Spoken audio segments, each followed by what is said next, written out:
Also, how does this theory tie in with Renly being Arya's mother? Yeah.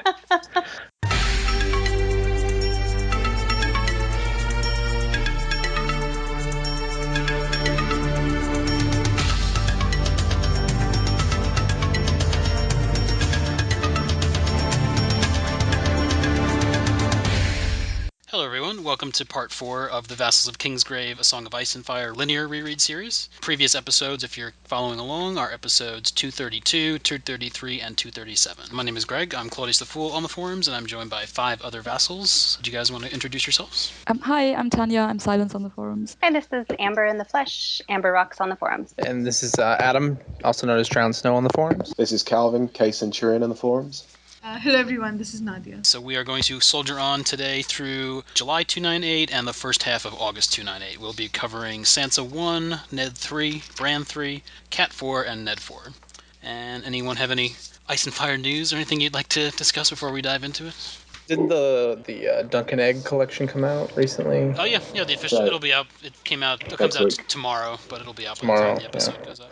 And I think Excited about that. Isn't there a really nice set of the Song of Ice and Fire books as well? I don't know. Yeah, there's a leather-bound set coming out in end of the month, I believe.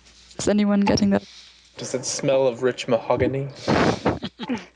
They look nice, but I already have my hardcover, so I'm not gonna buy them again. I don't think they look that nice anyway. I don't know. I'm not. Yeah, they don't have dust jackets. I mean, leather-bound editions are nice, but these are just like huge, mass-produced. Slightly nicer than normal editions. The second edition of the card game comes out this week as well. I have never played that. It's on the board game, but not the card game.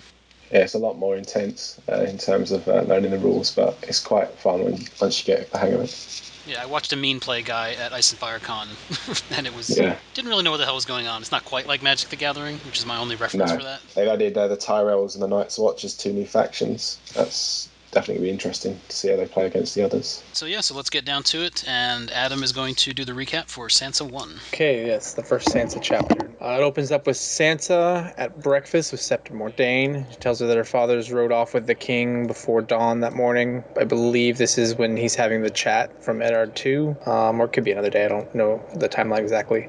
She commits the very unladylike sin of feeding Lady under the table. Very bad. Arya skips out to go off and, do Arya shit. They've both been invited to ride with Cersei and Myrcella in that slow-ass wheelhouse that Robert hates. His drunk tank, that's where he goes when he gets drunk. It takes a piss or something, I don't know. So she's sent off to find Arya. She finds on the banks of the Trident, and she's informed that Arya does not give any fucks about the silly wheelhouse because it has no windows and there's nothing to see, and she's going to go look for Rhaegar's rubies instead. After a big argument, Sansa's on the verge of tears. I don't know if that's just kind of typical because she's a sensitive 13-year-old maybe, or if that's just Sansa at this point. I think she's only 11 at this point, right? Yeah. What are the ages? I don't know. Yeah. But she remarks how it would be easier if Arya was a bastard, because Arya's always fucking up her shit, and recalls how she once asked her mom if they were really related, and of course, she's like, no, it's silly. She is. She also seems to not give much care for Jon, and she just sort of kind of dismisses. Oh, my half brother Jon, sort of. Yeah, I guess we see a lot of that in her chapters.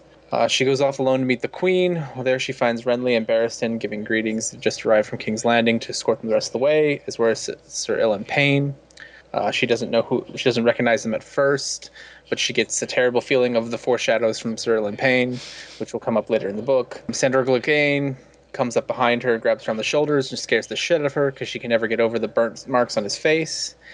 Lady moves into a defensive position, which causes Barristan and Renly to draw their swords and freak everyone out, and Sansa starts crying, of course. Luckily, Prince Joff is there to save her because he is all that is good and right in the world.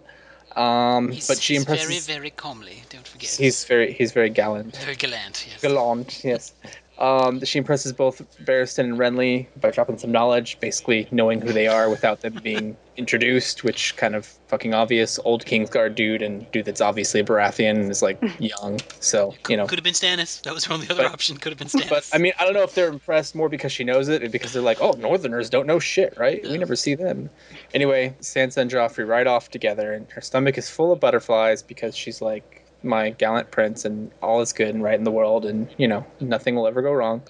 They come across two kids lustily playing swords with some sticks, and it turns out that it's Arya and Micah, the butcher's boy. Joffrey seems to think that Micah was assaulting Arya, despite it being obvious that's not what's going on, and both of them saying that's not what's going on. At least from Sansa's perspective, that's how she views it. So either this is just her, you know, kind of pushing that onto Joffrey and being like, oh yeah, he's this gallant guy. He just wants to protect Arya's honor, or, you know, and not realizing that, you know, Joffrey's probably just trying to look for an opportunity to be fucking Joffrey and, you know, take some shit out on someone. While threatening Micah, Arya cracks Joffrey in the back of the head, and he cries like a baby. But then he wheels around, you know, and wheels his sword against Arya, knocks a stick out of her hand, and this leads to Nymeria jumping to her aid and biting his hand. He cries like a baby more, whimpers and threatens to snitch. Arya runs away, and he turns and spits on Sansa when she tries to comfort him. The end. He's so All great. according to plan. He's so good looking. That's all that really matters, right? I guess. Even in the chapter, she's like, well, I don't really know him, but, you know, like She just it's wants like to be this- in a fairy tale so bad that she's putting blinders on to everything going on. Yeah, I wrote down, like, the honeymoon period of their relationship starts as quickly as it, or ends as quickly as it begins. Or, well, Yeah. it should have been if Sansa had any brains, but she's too young, I guess. Yeah. Like, I mean, he was being very nice to her just like a few hours ago. Yeah, they had that whole nice afternoon, and he got her drunk, and Before, when he said, stop, you know, bugging her. Oh, yeah, Mhm. part of it is And- she blames the wine. All of the adults were, you know, sort of. They were just drinking wine, and so she's like, oh, maybe part of the reason he's being so aggressive here is because, you know, we just had that wine, and, like, she's never had wine, so, I mean, it sounds like they just had a sip, but maybe he was trying to ply her, I don't know. It sounded well, like because she did say, yeah, because she's like, oh, my dad only lets me have one glass of wine, so. when you're queen, you can have all the wine. I believe that was his exact. And when it's Tommen, it's like, when you're a queen, you can have all the cream puffs. Priorities. I would marry Tommen. This is all taking place at the Inn of the Crossroads also, we should mention, which is pretty much where everything important in the whole series takes place. Is this the Crossroads Inn or the Kneeling Inn? I get the Double confused. checked that it was the Inn of the Crossroads because I knew it was the Inn of the It's like Kneeling the- Man is closer. It's more to the west of the Trident. Right.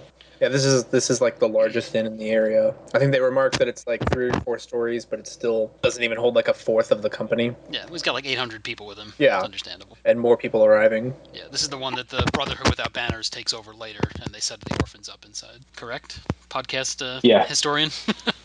Nice. Yeah, Gendry's there to protect him, and then Lim and that lot are supposed to be around. Just keeping guard.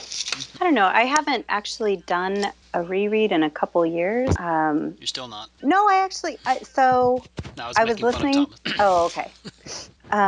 Yeah. I've been listening to the podcast, but I didn't actually read anything until I went to do a recap, and I was like, "Oh shit, this is so good." So I kind of started from the linear beginning, and I feel so bad that everybody hates Sansa so much. I mean, she's so sweet. It's just so bittersweet, and she's just, you know, our first glance of her is just, she's just so I love Sansa, but she naive and honest. she just screws things up. Like, it's not her fault. She's not a bad person. Right. And what more do you expect given everything? Yeah, I do think she gets a lot of really undeserved hate because she is really young, and I can understand most things that she does. And she is a bit bitchy in some respects, but not excessively so for a girl her age and her situation, I think. But So, even when you like take into account the age, like even Joffrey, like he's clearly got some issues, but like he's also, I think like Martin said it himself, but he's also basically just what is he, like 12 or 13 or something, and he's just got like no one telling him no, and like no real parental supervision, and like how many other kids would end up doing some of the same things? Yeah, if Yes, Robert but was your father. I don't really think it's his fault. Like Joffrey's definitely a bad person. He becomes a bad person for sure, but like it's not necessarily like he's this like evil character, at least to begin with. He's, for the most part, he's just a kid playing in a sandbox to start, and his sandbox happens to be, you know, doing horrible things to people because he doesn't realize that, you know, you shouldn't do that. They should have sent him up north, Ned's ward. So I have a crackpot theory. It's more of a crackpot idea, is that what if Arya is not Kat? Because she remarks on how she looks nothing like a Tully, blah, blah, blah. It's silly. I don't know who she would be. I don't know. Yeah, like Kat would know, and she'd hate her if she was a bastard. She would. Yes. Maybe It would she have got to be some switched. sort of like switched at birth thing, but it's not like they Yeah. go to hospitals, where there's like dozens of babies being born. Like, But there's that would have to also, be like, some, real serving nefarious ladies and stuff going on, right? Like, servants coming in and out, and It could be it got mixed Jane up. Paul's younger sister. thank you. It's the closest to any kind of theory I have. So But we need a crackpot theory of the week, so this can be it. maybe they like, Kat was busy, so she sent her off to the wet nurse one day, and when she came back, just grabbed the wrong baby, and she's so busy she doesn't notice. They're That small. happens all the They time. look the She same. doesn't care. She does look exactly like her father, so I think looking like one parent is enough. Well, she could still have the same father and a different mother. Unlikely, given that it's Ned, but since we're Ned's got doing one crackpot bastard. theories, yeah, That we know about. Supposedly, and that's also allegedly. definitely his No, we all know son. Ned has no bastards, but that's another conversation.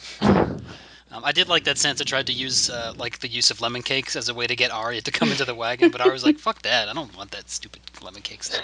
It's like, that works on me. As I was reading this chapter, a lot of people just say, Sansa is so mean to Arya, but this chapter seems so normal to me. Like, their relationship as sisters is exactly, if you've ever had a sister, this is exactly what it's like. You always think your sister is out to ruin your life. Well, and both of them are kind of equally prickly, but they're not. Neither one is being mean to the other. They're just kind of. Yeah, it's They're just doing their own thing, and like Sansa's like, I need you to help me do my thing. Like, we're both invited. Don't screw this up for me. And Arya's like, well, I don't need anyone to do my thing except for this butcher's boy, and I'm gone. So I did think it was really sweet how we get to see both of their perspectives of what's a good time. Like, Arya has her little bit about picking the flowers and all the different new things she saw. And then, when Sansa's off with Joffrey and they're exploring caves and all this stuff, it was just such a sweet, kind of bittersweet reminder that they're just little kids. The thing I always pick up on rereads is when you reset everything back to the beginning, you are starting off from scratch with everyone, and like you said, it is nice to see them just doing regular kid stuff, because knowing what happens to Arya, knowing what happens to Sansa, they become different people, and it's almost kind of jarring just to see. I also get it when like Jory shows up knowing that he's going to die, and you see all these characters that die later on. Like, oh yeah, things would have been just so much nicer if they just never left Winterfell. Are you more looking forward to Jon and Arya being reunited, or Arya and Sansa? I think Arya and Sansa might be a lot more interesting. Also, I hate Jon, but I think Arya and Jon could potentially be I don't know, sweeter, but Arya and Sansa would be more interesting. Because you don't know what to expect. Jon. I think it's more likely that we'll get Arya and Sansa, because I can't imagine Arya. I mean, I can see her trying to get to the wall, but I got a feeling she's going to King's Landing. Yeah. Agreed.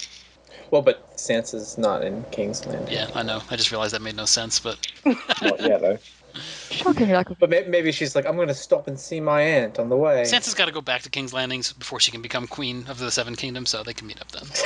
Well, it's a little closer. Her and Stannis, they're going to ride down. No. None of that. None of that while I'm hosting. On the honeymoon? Yeah. Oh, boy.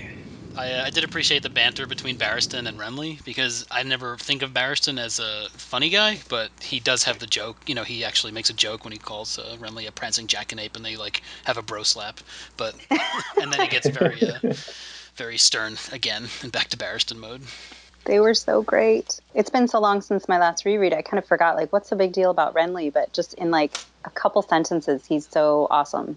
He's such an imposing figure, we forget, right? Like he's charming and all that, but he's also he's not, he's not Robert, but he's no slouch. Well, Ned even says later that he's the exact picture of Robert 20 years ago, even though he's not 6.5 feet tall. Yeah. One thing that also jumped out for me was when Joffrey rescues her from Sir Ilyn, and she compares that to Selwyn of the Mirror Shield and Prince Aemon the Dragon Knight. And all I can think was like, once I found out who these people were, it's like this is nothing like that. But also at the time I was like, I'm pretty sure it's nothing like that. No one writes books about people who casually rescue from bad dinner conversation or tongue clicking. But I think to an 11-year-old girl. Right. Well, she thinks she's living in a fairy tale. Yeah. And he is a prince, after all. That's true. And he's very cool. Yeah, no, I can see where she's coming from with that. It's a bit frustrating to see how she has that whole good and evil thing where Sandor is obviously evil because his face is burnt and he's scary, and Joffrey is pretty, so he's one of the good guys, and everything's really simple and black and white, and it's a bit frustrating to read. But again, for an 11-year-old, that makes a lot of sense. I think that's more the fault of Septa Mordain and Kat than it's Sansa's. I mean, she's been conditioned to. I think she's been brought up on fairy tales. Yeah, I wouldn't blame her for it. It's just a bit sad that it's that way. Also, poor Septa Mordain. Knowing what happens to her, all she wants to do is eat her bread and honey. It's just, it's all sad. Yeah, she has no luck. Like, with the girls, with, like, going to King's Landing, like, she didn't do anything. Mm-mm. And she gets spiked as well at the tourney, at drinks. Maybe she's there because she's Arya's mother. Probably, that's probably true. Yeah. Keep trying it, Amber. Keep trying. We'll get it by the end. We've had crazier theories. Much. Renly is Arya's mother. There we go. Yeah. Oh, well, I guess it would then be Dario. Yeah, Dario- has Dario not come at up the in same any of time, these yet? so I mean, Dario is all. He can split himself into like 4 people. That's his magic, and he is everyone. Renly's green eyes seem to be a pretty big thing. I mean, he's always wearing matching armor, and in another scene he's wearing green clothes to match his eyes, and then suddenly they become blue. Yeah. Oh, do He's only they? got green eyes in this chapter. I think they later become blue because the whole thing with the seed is strong basically says all Baratheons have blue eyes and black hair. I think it's been talked about times before. Oh, I'm sure it has. you know, I knew that it changed, but I didn't realize that there was any sort of emphasis on it before it changed, which makes it a bit more embarrassing, I guess. He's wearing green armor. Yeah. Because Baratheons, they're like gold or yellow, right?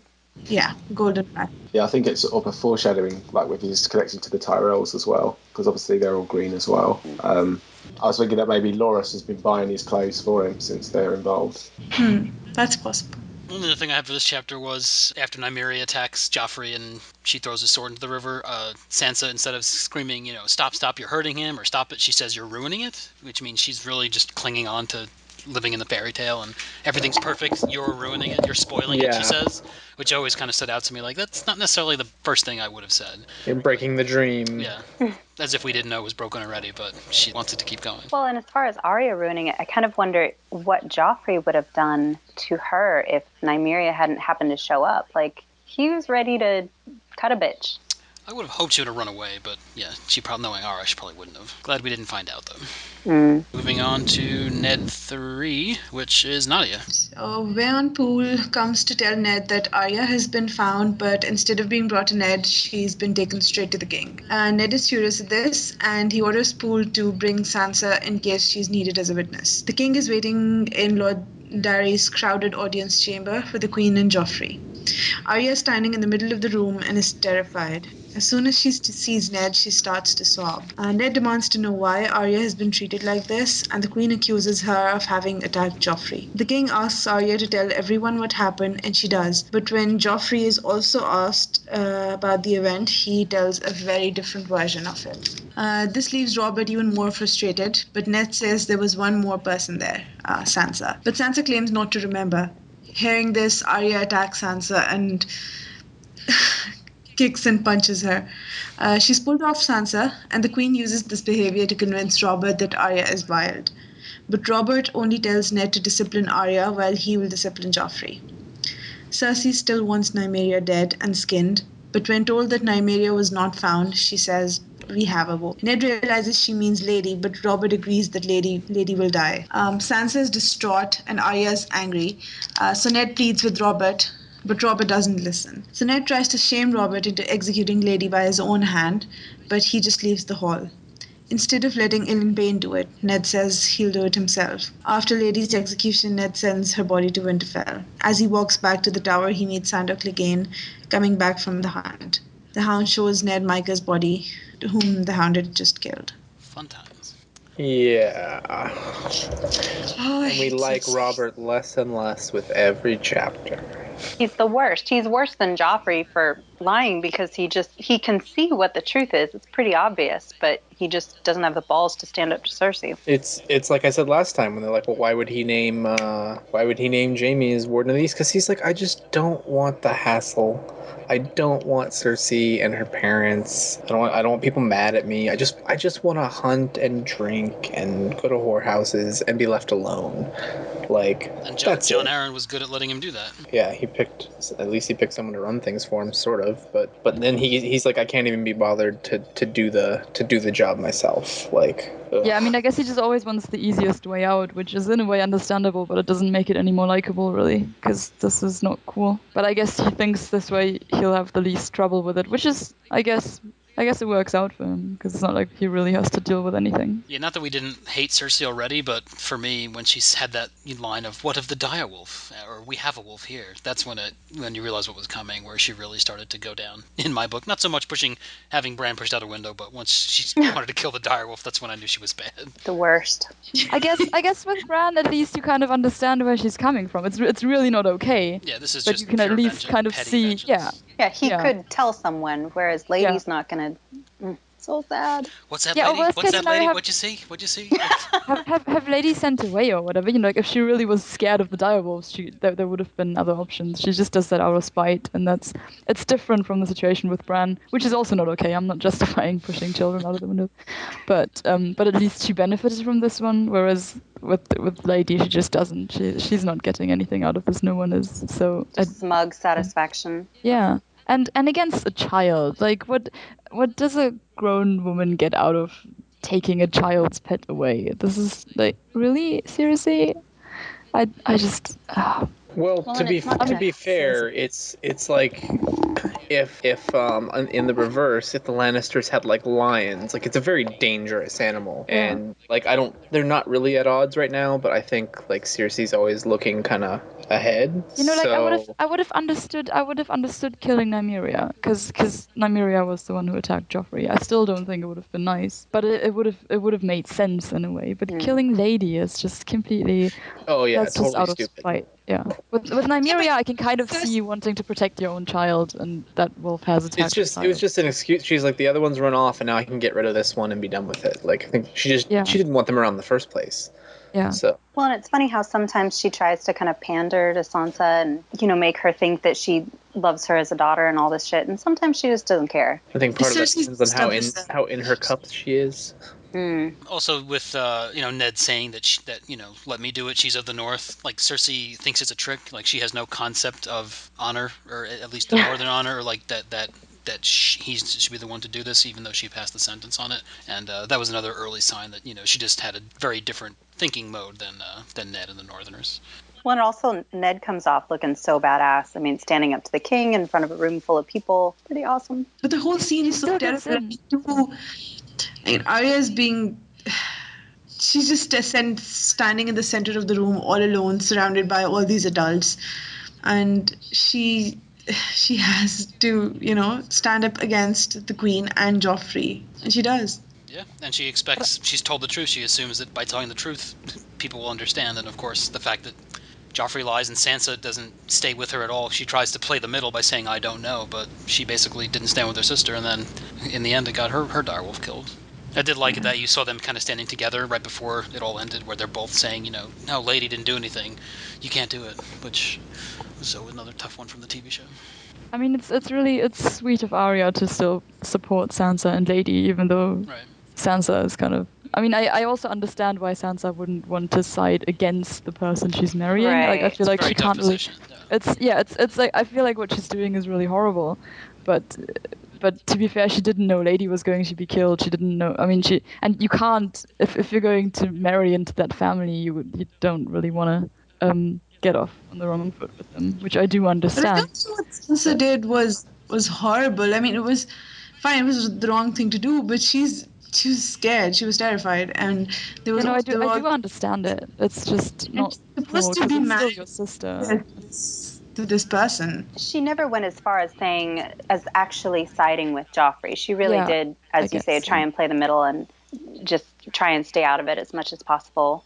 Yeah, but what I do find very impressive is that Arya still supports her and speaks up for Lady in the end and says that she has nothing to do with it, even though I would understand in that situation if Arya was spiteful after Sansa not speaking up. I'm really disappointed with Ned for actually going through with it, because I feel like I do understand the whole thing about following orders and not wanting to. I don't know, but I feel like he should have stood up to Robert. He could have gone to Robert after this whole thing, and he could have just been like, let's not. Well, he had that line where he said that if it was just them talking in a room, they could have worked it out, but because it was in front of everyone, that option was taken away. Yeah, but why didn't he just go after Robert when he left and was like, hey, let's talk about this like reasonable people? And so I feel like he could have made a bit more of an effort to sort this out. I think he realized that Robert was just sick and tired of the whole business, and he was beyond listening. Well, I'm surprised Cersei didn't want to stand there and watch, like, just to be sure. She knew she had Ned, though. Like, he said he was going to do it, or he felt to him, and she knew he was going to do it. So she's not the sadist that Joffrey was, so why wouldn't he be the one that wants to see it? Or do you reckon he was still afraid? Oh, yeah. Also, it's kind of strange. We talk about characters going on journeys, how, Jaime is the bad guy and then kind of becomes a fan favorite. The Hound, the way he's you never get a point of view chapter from him, but he's interviews mostly through Sansa, where he's always making japes or, kills the butcher's boy, laughs about it to Ned, and yet he somehow still becomes almost a hero and later on in the series, and doesn't have quite a transformation. It's almost like he is the way he is, but we find out more about it, where Jaime actually goes on a transformation. But I did like that at this point, he's a villain. He's like one of the biggest villains in the story, but still he becomes kind of a hero by the end of it. Or at least cult favorite. I did notice in the Sansa chapter that, like, when she sees Ilyn Payne and takes a step back, she thinks at first that the hands on her shoulder are her father's, and she, like, just for a second she was comforted, and then she turns around and it's the Hound. I thought that was kind of tricky. But her reaction to Ilyn Payne, is he that scary looking in person, or was it foreshadowing, or what? Yeah, he didn't sound super scary from the description. Like, it was almost like there was some sort of otherworldly spiritual reaction or something. Have you seen Amok's drawing of him at George, I don't know, sponsors or whatever? He looks quite gruesome in that. That's the artist that does most of the wiki articles, right? Yeah, all the, I think the official ones, because he did the Targaryen kings, and then he did most of the characters. Most of it is on Tower of the Hand. Yeah, he's pretty terrifying in that picture. Yeah. And he's what, Pod's uncle or cousin? Yeah, it's never specifically stated the relation, but I don't think it really matters. But I think that when Sansa first meets Pod, she thinks, he's a relation to Ilyn Payne, so he must be evil. But then when she realises that he's just as scared of her as that he's just as scared of her as she is of him, that all the worry goes out the window. Also, you're seeing this knight with dirty, rusted armor, with a huge sword, with a pockmarked face, in amongst all these beautiful, gallant knights and ladies in their finest armor. So obviously he stood out, and the fact that he didn't talk and he has no tongue doesn't help. The only other character of note is Raymond Darry, who's the lord of the castle that they're in at the moment. We find out later that Tyrion and Jaime, they snooped through the house, through the castle, and they found all the Targaryen banners, because he's still loyal to the Targaryens. So that's what's implied. They took down all the banners before Robert and the King's party came through earlier. But he's looking quite sheepish in this chapter, standing there. They saw the banners when they were kids, you mean? When they were there at some point? No, when they travelled north, later, earlier that year. Tyrion, I think he paid one of the servants and he let him into one of the storerooms, and they found loads of the banners in there. Gotcha.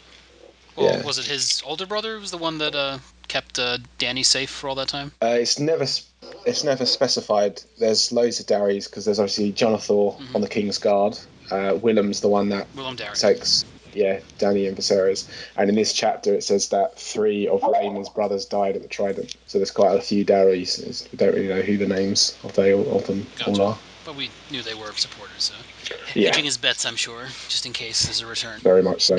Good to move on to Bran III. Bran is falling in darkness. A voice tells him to fly, but he does not know how. The speaker is a crow who lands on his shoulder and exhorts him to fly. He looks down. He sees all of Winterfell, Maester Luwin looking at the stars, Hodor carrying an anvil, Robb practicing with a real sword. The werewood at Winterfell turns its eyes to look at him knowingly.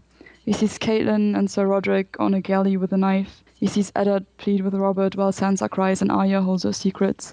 Over them all are two shadows, one dark as ash with the face of a hound, and the other armored like the sun, golden and beautiful. Over both looms a giant of stone with blood pouring out of his visor. He looks across the Free Cities and the Dothraki Sea to Vaes Dothrak, and beyond to the Jade Sea to Ashai, where dragons stirred. Finally he looks north and beholds the wall and Jon, and beyond that, in the heart of winter, something so terrible that it makes him cry. The crow tells him this is why he must live, because winter is coming. He notices that the crow has 3 eyes. The 3-eyed crow pecks at his forehead. The ground rushes up to meet him, but he flies at the last second. He awakes in his room in Winterfell. A serving woman runs off to tell everyone that he's awake. He sees his direwolf atop him and is comforted by his warmth. By the time Robb gets to the room, he has decided to name the direwolf Summer. Yeah, so this is the big chapter where we get Bran's vision, which is, everyone's always been analyzing it since day one, and a lot of foreshadowing, a lot of some of it is taken literally because he literally sees Hodor carrying an anvil, but some of it I'm pretty sure is figurative, or there's some interpretation there. But there's plenty to talk about in this, even though I believe this is the shortest chapter of the whole series, isn't it? It's only like 3.5 pages. I think so, yeah. So he loads us up here. But some of them are really, really obvious and really straightforward, like Catelyn and Sir Roderick on a galley with a knife. Right. Okay, that's not very, I don't know. No, I felt like some of what he was seeing was the present, and then slowly it sort of moved on into the future. Most of what he saw at Winterfell and what was happening with his mother was the present, and then when he sees the giant and everything, sort of the future. Yeah, right. I suppose it becomes more abstract as he moves further away from the present and from Winterfell, I guess. Yeah, the giant, where he sees the giant in armor made of stone. Are we supposed to assume that's Gregor? Like undead Gregor? Yeah. Which seems like a weird one thing to throw in here among all this other stuff, but... This early as well. Yeah. Wasn't there this whole theory that it might be Peter Baelish? Care to elaborate? Because Peter Baelish's grandfather was a Braavosi, and the giant is supposed to be the... the Baelish's sigil. Sorry?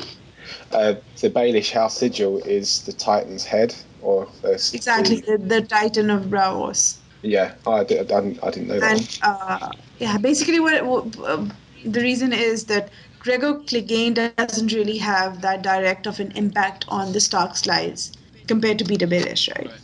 Very true. Do you think he's also the giant that Sansa slays over the castle as well?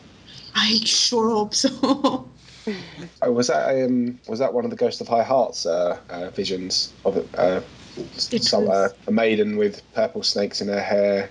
Yeah, that was High Heart. That was the Ghost of High Hearts. But I think slaying the giant was a different prophecy, or was it part of the same one? Yeah, I mean, I was thinking because later in the book, obviously, you have Sweet Robin destroying her Winterfell snow castle with his little doll. That would be kind of anticlimactic if she was referring to to Robin's toy.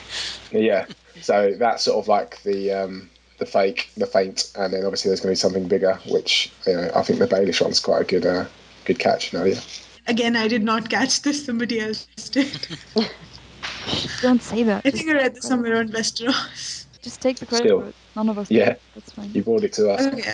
And Tanja might appreciate this, or you might even have thought of it, but at any point when Bran was falling, did you just think that trying to tell him that the secret to flying is to throw yourself at the ground and miss? Absolutely. Technically, this is exactly what's happening. Yeah. So. Maybe it's just a little homage to Douglas Adams. Yeah. Yeah, so we get the Heart of Winter reveal, which they always go back to, and he either sees the others or he sees what the others will do, and we're told that's the reason. But what they'll bring. So missed that every time I've read it before. Just like that one little sentence.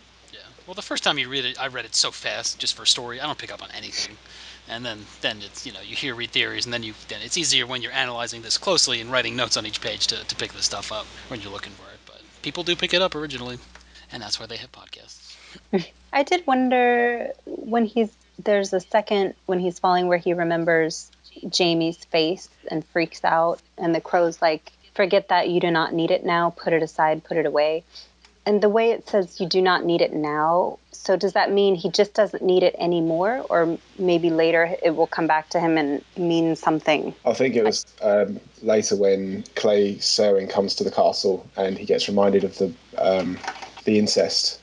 And that's when he had the moment that's what he saw. But obviously he doesn't say anything then either. Like, obviously it's not relevant to the dream, but it's relevant to when he wakes up. Right. But obviously when Theon takes the castle, it doesn't matter anymore because he can't be part of the world to be a witness against the Lannisters in that regard. Yeah, if he had woken up and just spilled the beans at what he saw now, it would have just caused more trouble and wouldn't have helped him. Exactly. It doesn't. I think Ned says later on that he'd bring Bran to King's Landing as a witness if it did come to swords at the castle or whatever happened. Oh, Ned.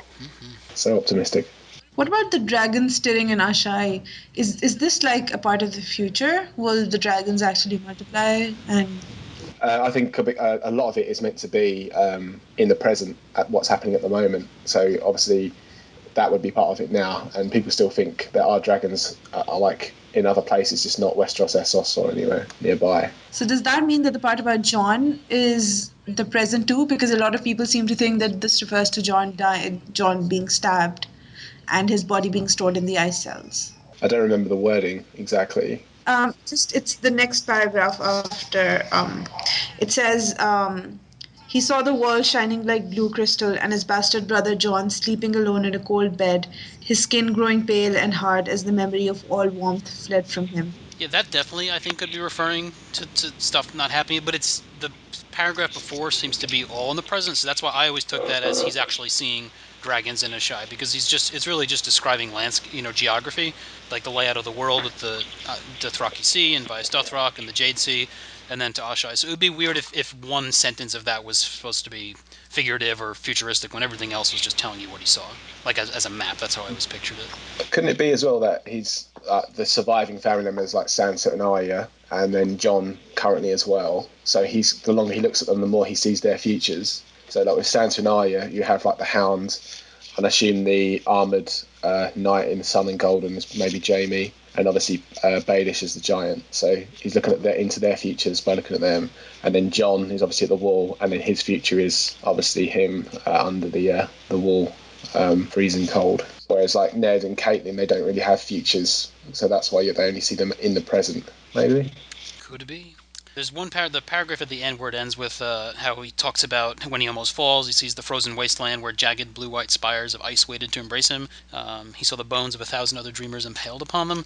This kind of reminded me because I've read the Hyperion books by Dan Simmons. I don't know if anyone else has, but one of the big things in that book is this thing called the Tree of Thorns, where it messes a lot with time, but basically like at the end of time there's this tree and all these people are impaled on it, and it's almost described exactly the same. And I know they were writing around the same time, so I don't know if that was a little homage to Dan Simmons at all, but it seemed like weird that he would describe these trees with people impaled upon them out of nowhere. Just something that I wanted to point out, just in case that's the fact. Yeah, when he's in the cave later, they go into a room and there's loads of former green seers all entombed in trees in the roots. So that could be what he's seeing in the realms of the book. And also every time the crow pecks him, it seems to either be reminding him of something he forgot or like sealing up like a memory, like this is it. No, you didn't know. And then when he wakes up, he forgot about it. So it's kind of used both ways. Yeah, he's trying to draw his attention to what really matters, which is him learning to fly. Does anyone think that him naming Summer is relevant at the end of this dream as well? It felt like it was. Like it seemed like such a big, dramatic thing. His eyes are golden and he names him Summer at the very end of the chapter, but I couldn't really see, like, okay, is that just optimism or what is that? I used to think that initially, but in my last reread, I got the impression that Summer's going to be the one to go further north. Like he's going to go to the lands of always winter, because obviously he's the only one that can survive that long in the snows. So he's going to be the one to see what the others are up to. So that will be Bran's eyes in the north. Oh. Because George did say that we'll see more of the lands of always winter, but other than, say, Benjen as a prologue character, I don't think we're going to see it through anyone's eyes other than maybe Summer's. Else. And because obviously Summer's got his pack as well, so he has backup, the 3 of Baramir's wolves. So yeah, he could have a little his own. Is Summer in the caves with them, or he's running around outside? He's not actually inside the caves with Bran. He goes back and forth, doesn't he? I think. I think one of the chapters he does come to Bran, but most of the time he's above ground hunting. But I think the Whites ignore him when he's not with Bran and that lot. So yeah, he's sort of just roaming around doing wolf things. And yeah, I think Bran, whether he's going to be fighting for the good side or not, someone's going to be his witness to what's going on. Well, our witness as well. Well, that's what I like to think. It would be interesting if we just don't get any more Bran POV chapters going forward, because it kind of ended on a bookmark. But if he just goes into, or maybe we just get dreams or like through TreeNet and stuff. But it would be weird to have a POV chapter end, or character's arc end, without them actually dying, like on the page, because he hasn't done that yet. Yeah, that would be weird. Just a thought. Or I could see it even finishing the whole series, just because he has the overview of the entire history of Planetos. Right. Because we could learn too much from Bran now. Doesn't want us to learn too much too fast. He's still limited in what he sees, because at the moment he'd only have the Weirwood network before he starts sending out his ravens to do things. So yeah, I think it will grow to that point where he will have omniscience over everywhere. Like, he's still going to be learning. We'll find out soon enough. Hopefully. Yeah. All right, ready to go on to Catelyn IV. I feel like it's kind of long. I hope it's not too long. Cat 4, in which Our Lady and the good Sir Roderick have made excellent time rowing over to King's Landing on the Taroshi galley Storm Dancer. Poor Roderick was sick the whole way and had to shave his luscious beard to keep it from being a puke sponge, though he's still a manly man without it, of course. Cat earned my respect by tipping each of the rowers herself and being smart enough not to trust the captain to do so. I just thought so many people have cat hate as well, that it's nice to see her being smart and kind. We get Littlefinger's backstory from Cat's perspective, how he had been her father's ward, but challenged Brandon Stark for Cat's hand. When Brandon was 20 and he was just 15, clearly that did not work out. He was left scarred and Cat had to beg for his life, after which he was sent away and she hasn't seen him since. On arriving at King's Landing, we get an idea of its massive size, a bit about the layout, including the Sept of Baelor atop Visenya's Hill, the ruins of the Dragon Pit on Rhaenys' Hill, Aegon's High Hill crowned by the massive Red Keep. We get another hint of the Targaryen crazy when we learn that Aegon's son Maegor the Cruel had slaughtered every worker after the Red Keep's completion, which is totally lame. So Roderick and Cat make the plot-required mistake of staying at the inn that was suggested by the ship's captain, and of course he sells out their location, as Cat figures out later. Roderick goes to chat with the King's Master-at-Arms, Sir Aaron Santagar, about the Valyrian dagger, and Cat gets picked up by the gold cloaks from the City Watch, sent to fetch her by Littlefinger, and the guard calls him my Lord Littlefinger, which I think is really weird. We meet a grown Peter Baelish. He tells her it was Varys who knew of her coming to the city. We learn a little bit about Varys and his method of gathering information through his little birds.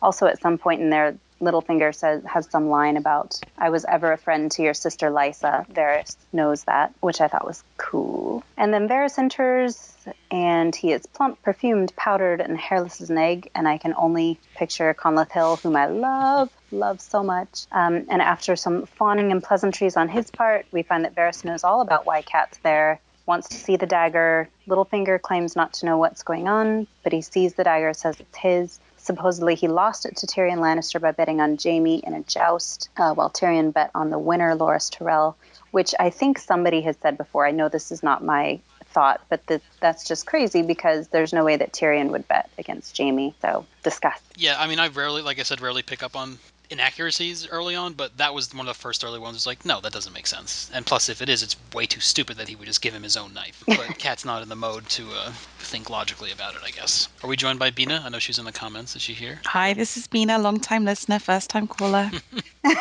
Hi, Bina. Hi. Hey. Welcome back. Hey. Yeah, this is Gary and Fremont. First time, long time. Littlefinger's not even 30. Lord Littlefinger. None of them are... they're all like, yeah, he's a little younger, that's right. Cat's 35. There was one character they said he was on the shy side of 30. Was that when they were talking about Littlefinger? That means he's, yeah. Yeah, he had a little pointed chin beard now. He sounds like the kind of guy hair. whose head I would have flushed out of the at school. Sorry, I feel I dragged down the tone. No. First 30 seconds. You couldn't possibly. Yeah, so this is the one where I might have come up with a theory, but it's probably out there already. I did search, but I couldn't find it. But the fact that the ship that Catelyn takes down, the Storm Dancer, is later seen in White Harbor when Davos is up there in the Book 5. And there's all this talk that the Brotherhood, has got agents in Winterfell, and the Hooded Man might be one of the Brotherhood without banners, that maybe there's a larger contingent, because she paid off all those guys on the ship well herself. They know her, and they might feel loyal to Lady Stoneheart, even if they're not forced to at a gunpoint. So maybe there's a lot of Wow. brotherhoods up there, brotherhood BWOB guys hanging out up there. Yeah, I did notice the Storm Dancer being there when Davos is pulling in, but it only goes from was it White Harbour to King's Landing and back, doesn't it? So how would Cat get in contact with them? Oh, maybe it stopped in at Salt Pans at some point. Who knows? Who knows? They're all running around all over the place. Let me have my one little theory. It's all I have. Sorry. It's not completely outrageous. No, it's no dragons from the moon, but Brett's not here, so... We've had more outrageous theories on this podcast. It's a big chapter, but it's kind of obvious, isn't it? I didn't make many notes on it. I'm just looking through. Well, some of mine were like what ifs, like what if Sir Roderick had gone over the end, or what if Kat had opened that letter from Littlefinger, that she never read and burned. What was in the letter? Was it just a love declaration? Probably. I got your sister pregnant. Oh no. So she would have opened it and then burnt it. Okay. Probably wouldn't have made a huge difference. I mean, he's astute, isn't he? That when he does the whole family duty honor thing. I mean, he is right, ultimately. She shouldn't have left Winterfell. Bad things happen. I think it's funny how we just get this implied sense of him as being a little bit slimy when just strictly by his actions, I mean, he's given a different tone. You could see him being a hero. Like, he's 15 and he challenges this big older guy for the hand of the woman that he loves. And, it could be a really sweet story, but everything she says, she's just kind of like, this guy. So you can't help but be a little bit put off by him. To be completely fair, here's the fact about real life. If someone does something, you will think it's sweet if you like them, and you'll think it's creepy if you don't. I mean, this is how real life works. And since we're seeing this through Kat's eyes, I guess it makes sense that we're seeing her perspective. If she liked him, then everything would have been really sweet and heroic and everything. He doesn't do anything that's inherently weird or creepy or anything. It's just that... Apart from taking her to a brothel, but yeah. Yeah, okay. That's a very good point. Okay. Yeah, fair enough. But I agree with you, Tanja, actually. I mean, I think that it's actually amazing, his loyalty in trying to, superficially trying to help her at this point. And she's just quite condescending and supercilious and entitled about the fact, people should be trying to help me. Yeah, the first thing she says is, why have I been brought here? She's also super naive that she thinks she can just march into King's Landing, walk up to the Master-at-Arms, and just hope that he can be trusted. Like, that seems, knowing what we know, even very little at this point, that's probably not the case. And Sir Roderick even given that she's so paranoid about so many things, and she's not generally an idiot. She does make some poor decisions, but overall she is quite clever in some respects and knows Tanja. and I mean, like, for example, we just talked about the fact that she doesn't trust the captain of the ship to give the tips to everyone. See, I understood that. So, she at one point, the captain, I know we were supposed to read that as no, give me the money, lady, but they probably will just spend it all on whores and not send it back to their families in Tyrosh, Yeah, I guess. Yeah, but she does think about those things, and she does do smart things and understand those kinds of connections. So I don't know why she would just go and trust some random person. Maybe it's just being sequestered in Winterfell with Ned, and there is something, I think, to the isolation of the North. As you don't if cunning, political courtly cunning, is a blade and it needs to be sharpened on a whetstone, and just being in the North means you're less in practice. So I feel she's kind of sharper than Ned because she's a Tully, but yeah, this is not a wise. Yeah, just not practiced, and I guess if you're just so used to being in your home region where everyone treats you with such loyalty and you take your superiority for granted, and yeah, I think it's made her dull. Considering she was raised by Hoster Tully, who was quite adroit politically, it must have gone to waste as she's gone up north. Yeah, but how long she's been married for? She's probably now been in the North longer than she's been with the Tullys. Or about just about. Half, maybe. This is from Eddard IV, but when Ned and Peter are sparring, Ned said that Brandon spoke of Littlefinger often and with some heat.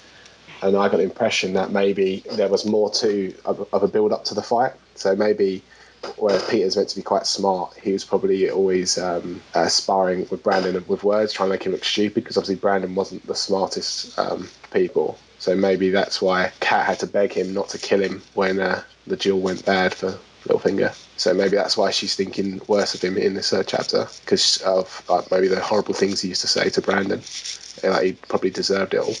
Yeah, Brandon's another one of those characters that the more we find out, even later on with, Barristan, that he's, none of these characters that we've held up as icons of chivalry and all awesome badasses turn out to be much more layered and not nice guys. Not that anybody was nice, but, The opposite of Rhaegar. Right.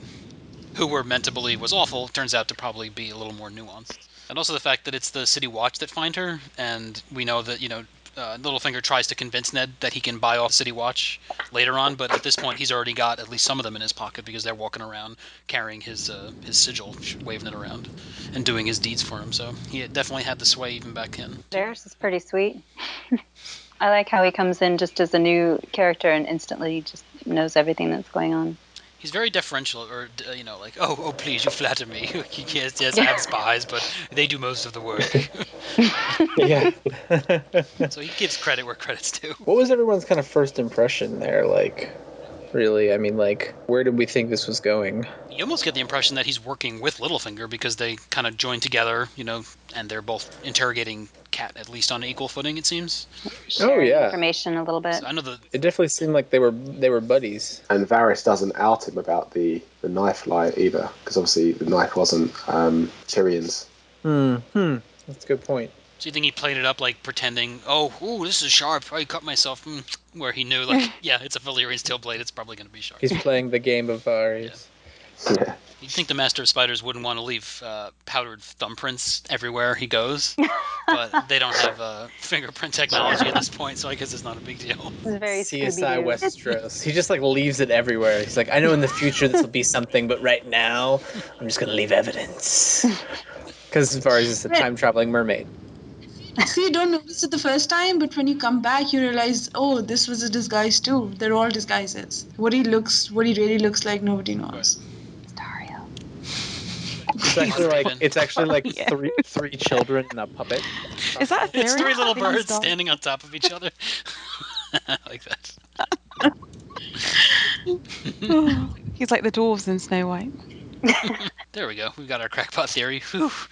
Who needs Brett? Did you see Brett's got a fangirl on the WordPress site? I did. Does Brett know that? I don't know. Did anyone mention that? I think Master Pycelle's rings are like Girl Guide badges. Or like what badges? You know when you're a Girl Guide and you get badges for doing different stuff? Is that like a British version of a Girl Scout? Well, I prefer to think of Girl Scouts as being the American version. I know, it was a Brit started it all. But apart from that, yeah. In addition to the links on the chain. Yeah, they've got all jewels on them, haven't they? All these links. And that gold link better get robbed for having that gold link. Garnets and amethysts and black pearls. It's pretty pimped out. But we're not at Pycelle yet. Did we time travel? Like Pycelle is like the Flavor Flav of Westeros. Like he's just got it all hanging out. You want to see some rings? Oh yeah. You might have made the opening, Adam. We'll see. Still got one chapter to go. All right, and we're good on Cat 4? Oh, I'm sorry. I thought you guys were in Ned. No, that's why right. I was Haven't met Pycelle yet, but he's coming on soon. It's all right. Sorry, I messed that up. So the last Cat recap is Calvin. Hello. And let's see. Ned finally arrives at King's Landing. Before he has a chance to chill his boots, he is summoned to the small council chamber for urgent business. Ned tells Jane Paul's father to settle the girls while he goes to borrow another man's clothes. He finally arrives at the chamber to see that it's pimped out with 3 city merchandise and a pair of Valerian sphinxes. He walks the room to greet the other councillors, Smelly Varys, Ghostly Renly, Trolly Littlefinger, and Tiresome Pycelle. They take their seats and we learn that Robert plans to honour Ned with a tourney. Ned is incredulous with such a spectacle and learns of the growing debt of the crown and a current councillor's lack of spines. Exhausted, Ned makes his excuses and takes a quick exit. Littlefinger catches up to him and tells him of Catelyn's presence in the city. He is suspicious but follows him anyway and has led him on a trek through the unused passages of the Red Keep. After scaling down a cliff face, they meander through the city to one of Littlefinger's establishments where Ned immediately takes offence. He draws his dagger to his throat before he's stopped by Master at Disguise Roderick Cassell. Catelyn runs to Ned's arms where their reunion is perved over by Littlefinger. Ned, shocked by her appearance, also fears the worst for Bran until Catelyn reveals the dagger and gives him a recap of her latest chapters. Ned is once again baffled as to why the Lannisters would send in an assassin and also worries about whether Robert was complicit in this thinking back on his chat about sending assassins to kill Daenerys. Littlefinger tries to cover his own ass by suggesting they throw the knife in the river, but Ned calls him out. There's a back and forth until Catelyn reveals she has told Littlefinger about their suspicions about Jon Arryn's death. Ned face palms at his trusting wife and then asks whether Varys knows, which is pretty much assured. Littlefinger says he'll handle the eunuch's balls and Ned should worry more about the Lannisters. Catelyn thanks Littlefinger. Sorry. Catelyn thanks Littlefinger for all his future betrayals and he departs. Ned asks Catelyn to return to Winterfell to prepare for the worst while he plays out this mummer's farce in the south. Catelyn asks what he will do now, to which he assures her that once he has proved that he will go to Robert and prays that he is the man I think he is and not the man I fear he has become. Finny. Well, I'm glad we have Bina on this chapter because I tried to get some concrete answers for the currency of Westeros. Mm-hmm. And as far as I can tell, it's from a semi-canon source. It's from the RPG game where they said 1 gold dragon is 210 silver stags, which is 11,760 pennies. And I tried to extrapolate that into our dollars, which 1 ounce gold coin is, the going rate of gold now is $1,137. So if that's a gold coin, then that means that 40,000 gold dragons is it's $45,480,000. And 20,000 to second place is 22 million, and 11 million to the archery winner. So that is a shit ton of money. Even if you have it or quarter it or tenth it. I don't think. I think we should stop. No, that's not how we do it, is it? No, I'm sure it's not. That's why I'm glad you're here. Because we have fractional reserve banking, so it's kind of like our money isn't where's we at? Like in those days, like the money was the value of gold. I think they didn't have fractional reserve banking, so it kind of like today, whatever your final figure it is that you came up with, you should probably take 5% of that, and that's the actual amount it's worth. Yeah, I can't really make sense of currency in Westeros, really. It's still I don't think George money. can either. Well, yeah, I think because just trying to think of how much is a horse worth and all this stuff, and then how much was the crown's debt? How much the money doesn't make sense. What was the number you came up for? What was the prize money, Greg? 45 million. So 5% of that is 2.25 million. So that's but that makes sense, right? You have sporting events where that's the prize money, or horse races where that's the purse, or boxing matches. So that kind of seems a bit more reasonable, right? This is the equivalent of the heavyweight prize purse, isn't it? Or the Dubai Gold Cup racing purse. How many people are attending this tourney and bringing money in, right? This is just always that has advertisers and TV money, and that's what we have nowadays. That's why it's so much, right? It always seemed like a lot. I mean, they joked about it years ago on the podcast of Ice and Fire about how the hell you carry 40,000 gold dragons around with you, and there's no banks or anything. But it just seems like a crazy amount of money. A suit of armor in the Duncan Egg books cost him a couple hundred, or I think it was 800 silver stags, which is 4 dragons or 8 dragons.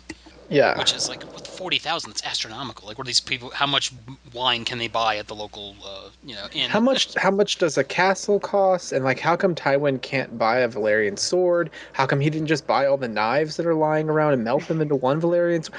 The currency just doesn't. I can't do it. I just can't do it. But I don't think George can. I think it's one of the real. I don't think it's a flaw in the books, but it's one of his weaker areas, and it just doesn't stand up to scrutiny. And it's like the distances where he's like, oh, they needed some time to travel a certain distance. Tolkien wouldn't have done that shit. And I think it's absolutely not. Whoops, the wall's too big. Yeah. And then it's sort of, I just worry a little. No, I don't worry. I'm kind of curious because I feel in the next novel that money and debt is going to become a major plot lever. And it just concerns me that this sort of slightly irritating thing that was in the background is going to be in the foreground. And then Bina's going to get all anal and flip her shit. So, yeah. I also, on that note, wanted to talk about these Tyroshi trading cartels, because when he says that the crown's in debt, he mentions these cool people that I don't think we haven't heard of them, have we, since? I mean, we've heard of the Iron Bank of Bravos, and we know about the debts to the Tyrells and the Lannisters, and we know about borrowing from the faith. But, yeah, Tyroshi trading cartels, that sounds cool to me. Sounds like trouble. Sure anything with cartel in it sounds like something. Yeah, I'm sure the interest rates are the highest from the cartel from anybody else. I'd like to see more of them in the next book. Earlier on, Robert says that he's surrounded by flatterers and fools, and this is the first time we meet the council proper. Who do we think are the flatterers and who do we think are the fools? Ned's the fool. Everyone? Well, clearly Parcell is a flatterer. They're all flatterers. Maybe Flatterer, not Renly. flatterer, whatever. Not Renly. Yeah, but none of them are really stupid. I mean, you can't call Littlefinger stupid. We know Varys isn't stupid. I mean, Renly might be a little carefree, but he's not necessarily an idiot or a fool. But I think they all just kind of flatter him and whatever you want, King Robert. You know, they don't maybe. Most of them don't assert themselves too much, and that's why they're all they're all kind of fools in that sense. He thinks because he never sees anything else. You know. Stannis probably does, but he's not there at this point. He's like, I have a bunch of idiot yes men. You know, well, maybe they're not that stupid. You know. Well, they're pretty foolish for letting him beggar the realm. Well, unless one of them has it all planned. Yeah, what does that even mean in this world? I mean, to beggar the realm, are these other countries using the same? I mean. See, that's why I almost wish like you said, like he never gave us this info, because then the roads will not get paved, and the police will not work, and yeah. See, the Romans always had slave labor; they could always get shit done. But there's no slaves in Westeros. Yeah, there's no like official slaves. But whose responsibility is it to pave the roads and stuff? I mean, I sort of always imagined that Ned would have to make sure that stuff got done in his bit, and I would assume it's like an adopt a highway program, because if you pave the Gold Road, you get the name of the Gold Road, or you got the Tyrells, they pave the Rose Road, so they get the name of the Rose Road. So yeah, see, I kind of feel it's like a modern system of government where like everyone pays in taxes, right? It all goes somewhere, and then it all goes paid out back to the system or whatever. But like for the king, it's just like, well, I have my my regions kind of, and then they have people under them who pay them taxes, et cetera, and then I get taxes from my main guys because they collect all the taxes for me, and then it all comes to the king, and the king's not being like, all right, now I'm going to send it back out to feed people, or like if in a time of need they would, but like generally that's just sort of supposed to come in, and the king just sort of piles on the stacks, like and then he spends he got to take care of his city and his his keep and all those expenses, but it shouldn't be that much. Somehow it is, but it shouldn't be that much. Well, the king would be building a fleet, and he'd be maintaining the gold cloaks, and well, he hasn't had an active war really. But does he though? How long? Like, when Ned sends the message up north to say, make sure White Harbour, like all the fortifications are prepared, and make sure that we're ready for war and prepare a navy. I always thought he was kind of like laying the cost of that on the local lord. Like every single sort of liege lord has to do his bit. Like you pay for the raising of the archers, you pay for mending the ships, and then all together we'll wage war. Or defend. And White Harbor is also a very rich city, right? It's all that silver. Yeah. So he would expect that it's sort of like as the Lord of Winterfell, that's all kind of at his disposal if he needs it. Like it's not his property, but at the same time, it's like I'm the boss. So yeah, like I think he was totally expecting them to take on the expenditure themselves. And also, isn't that the culture anyway, that they invite people to their tourneys and that, and they're the ones paying for all the expense to show how generous and rich they are. Exactly. And so in this is the alternate, like in times of need, they will raise armies and levies, because the Starks obviously wouldn't have as many troops as like their geography permits, so they have to obviously have all the levies from all the surrounding vassals.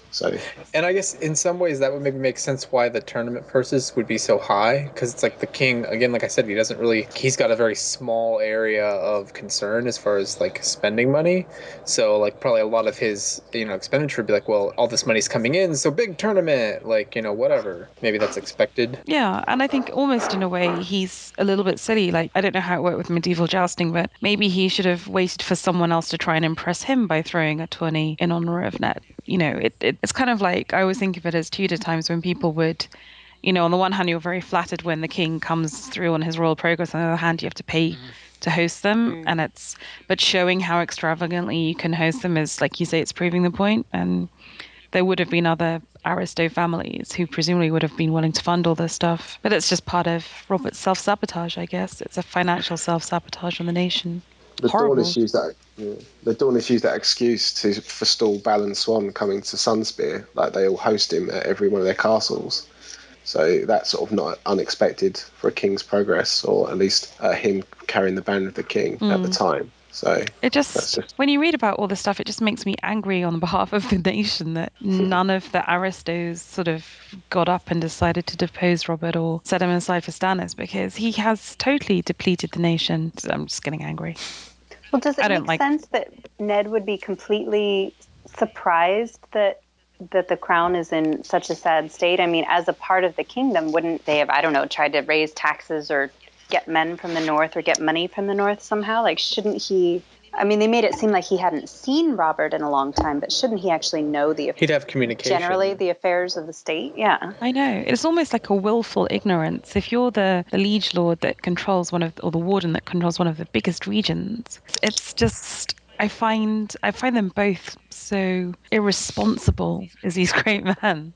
You know, one of them is just willfully putting his head in the sand in the north, and the other one is just destroying everything on a whim. The north is a lot bigger, and he's got a lot to deal with. And maybe it could, like, to me, the only reason that the crown would be so indebted, that would make sense, is like, yeah, he's spend, and maybe Robert's being like, I'm the cool king, so guess what, lords? You know what? You don't have to pay me this year. I'm good.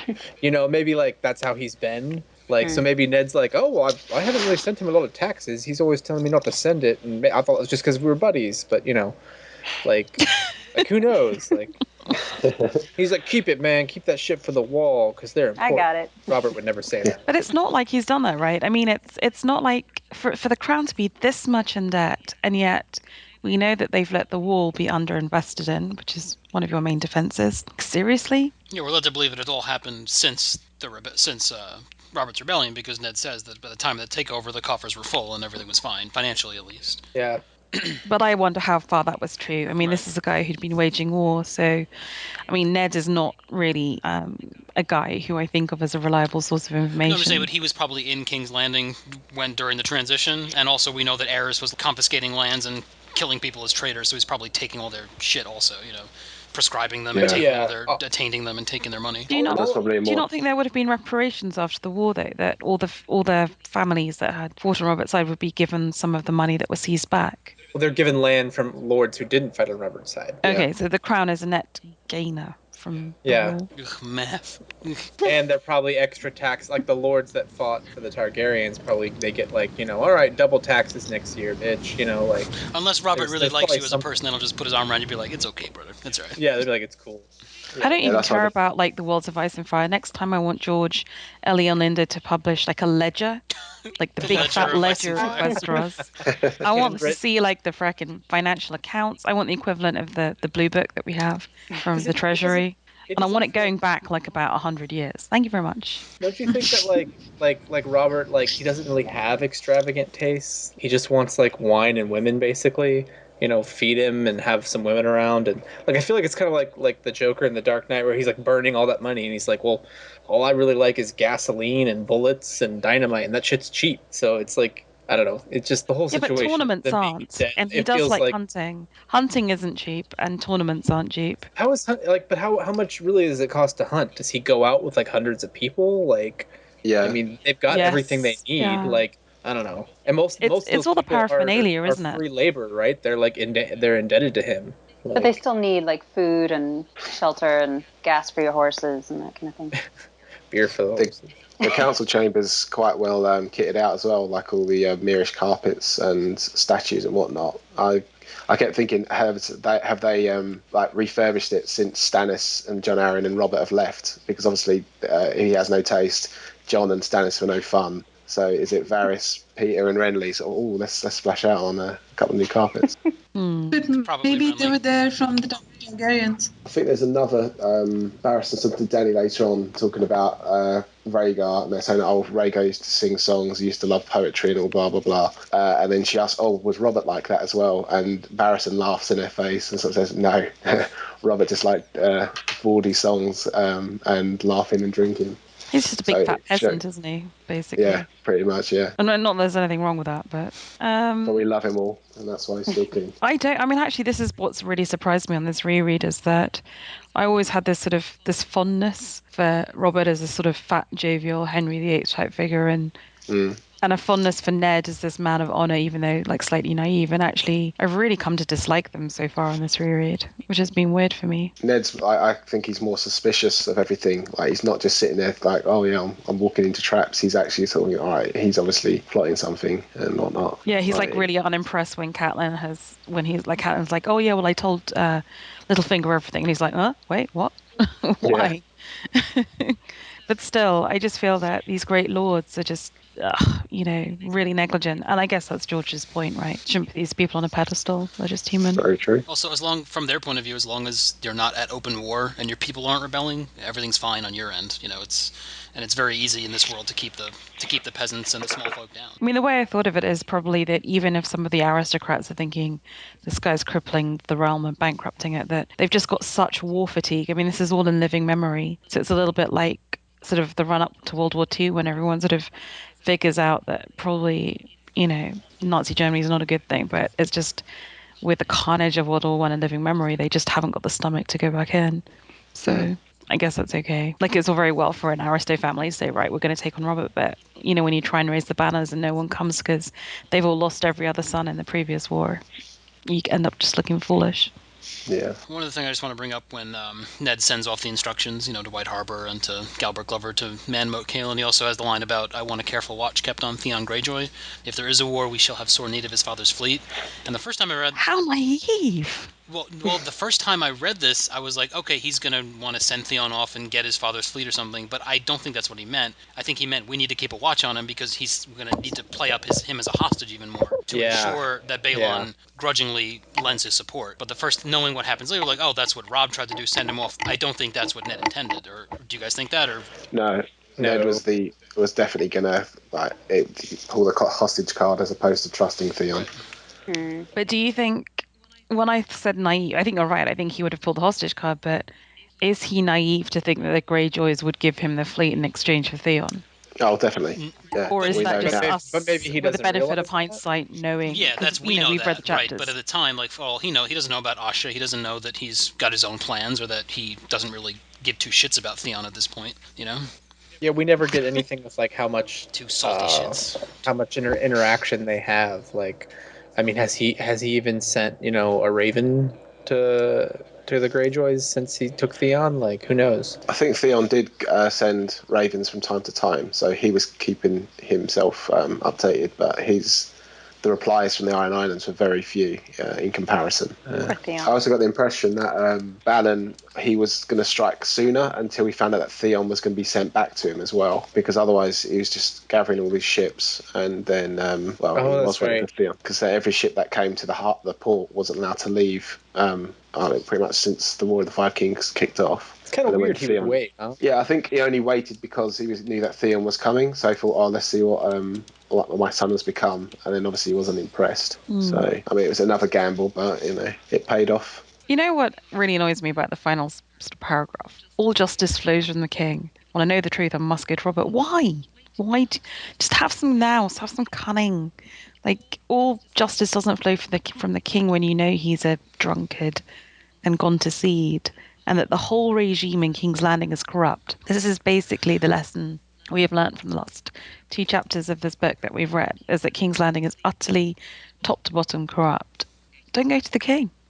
But Ned can never fully separate Robert from the man he was to the man he is. He's slowly learning that he's changed, but still, he's and yeah, Ned in his life has spent a week in King's Landing. He really doesn't know much, like, to be honest. But it's the lack of self-awareness, and like, he's all angry at his wife for telling Littlefinger, who's someone that she was once close to but hasn't seen for 15 odd years, and yet he does exactly the same. He kind of puts his faith in someone that he was once close to but hasn't really seen in 15 odd years.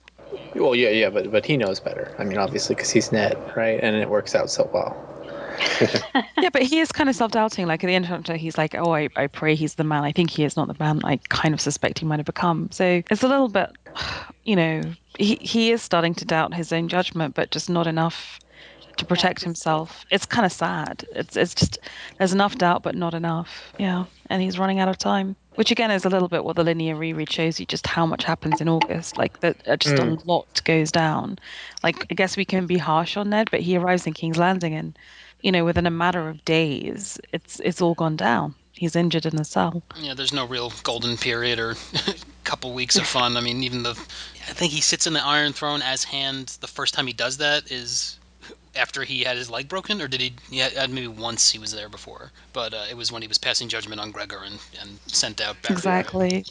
Exactly. So I guess in a way, to counter what I've just been saying, one can be harsh on Ned, but he doesn't have any kind of warming up period or whatever you want to call it. He's not broken in at all. The Starks are always playing catch up. They have all the shit happen to them early on, and it's how they handle it and how they adjust and become players of the game later on, except for Ned, because he loses his head. But Well, I hope you spoke about that in reference to Sansa at great length. we talked about how she gets a lot of hate, but it's mostly because of, what happens later, but she doesn't deserve most of the hate that she gets. Good, because, I love Sansa. Everyone That's- loves Sansa. She's sweet. A lot of the hate she gets, it's more because of the stuff she does unknowingly. She makes very few, if any, like overtly wrong or hateful decisions. But going to Cersei and ratting out Ned and all that, that's we can dislike her for that, but I don't hate her. I think that there's something deeply like people's hatred of her, I find, is so weirdly visceral that I think it just touches a nerve because it resonates with everyone, whether they want to admit it or not. Foolish decisions we've all made when naive and young. And so it's kind of like the fact that it isn't deliberately malicious, the fact that she does sort of sleepwalk into a lot of it is even worse for people. But anyway, enough of that. Yeah, to me, it's more of like, she deserves more pity than hate. Yeah, absolutely. And she's Yeah, been she making does up everything for it, with the too. best of intentions. She's going to end up a badass, I promise you. She's well on her way. I mean, to well, be fair, I do think she deserves at least some of the hate she gets because in general she does have those moments. For example, after isn't there that one time where she just complains about Jane Poole crying all the time, and I don't remember exactly when that Oh, was. because we were never self-involved teenagers.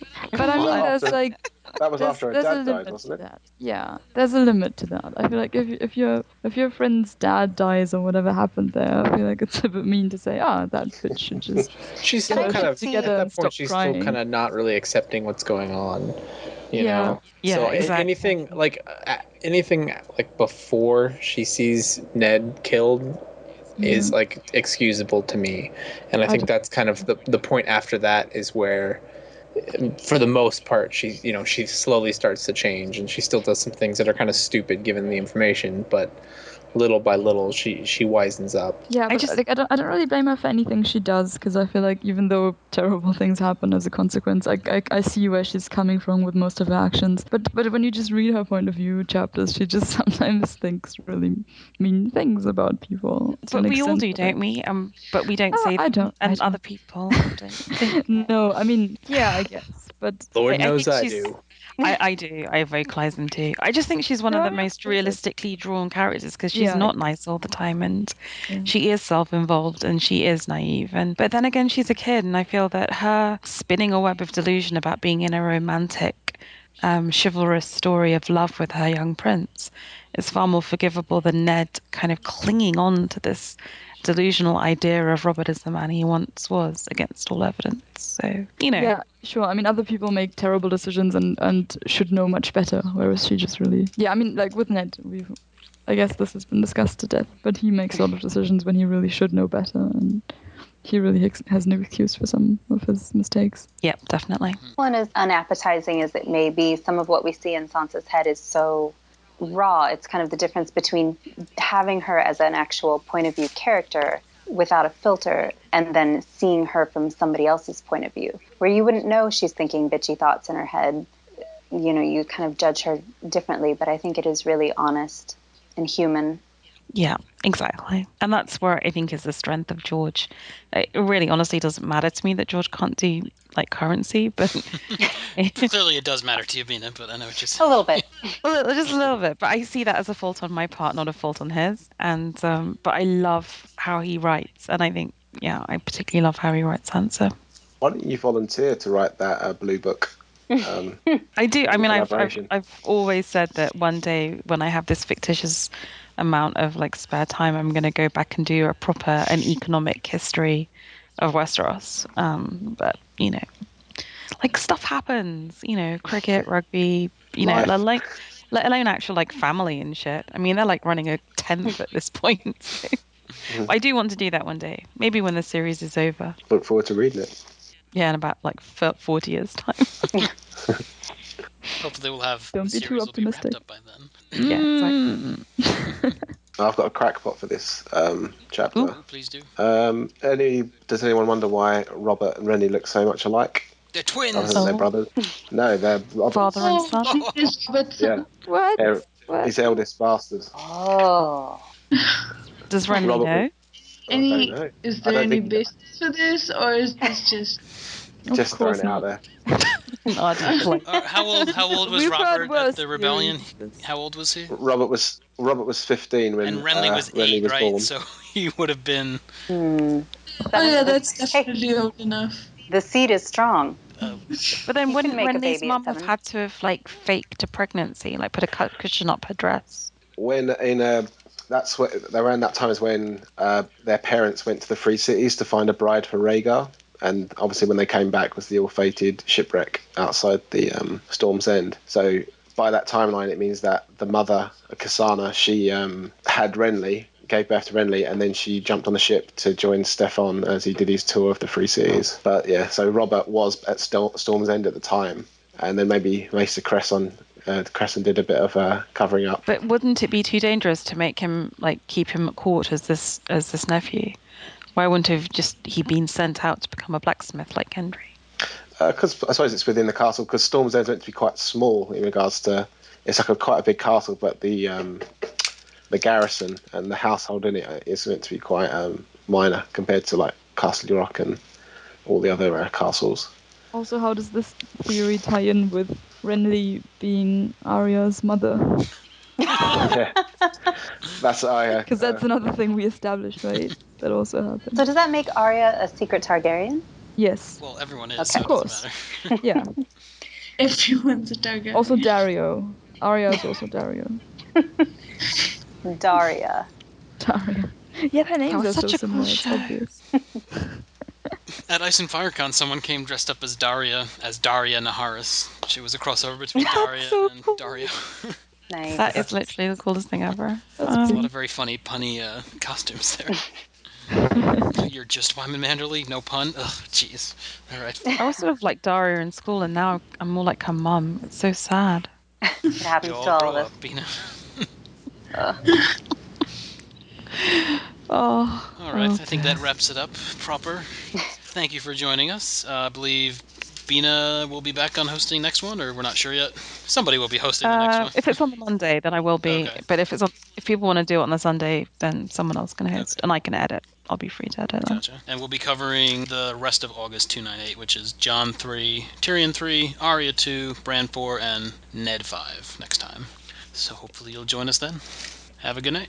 Yay. Bye. Bye. Yeah.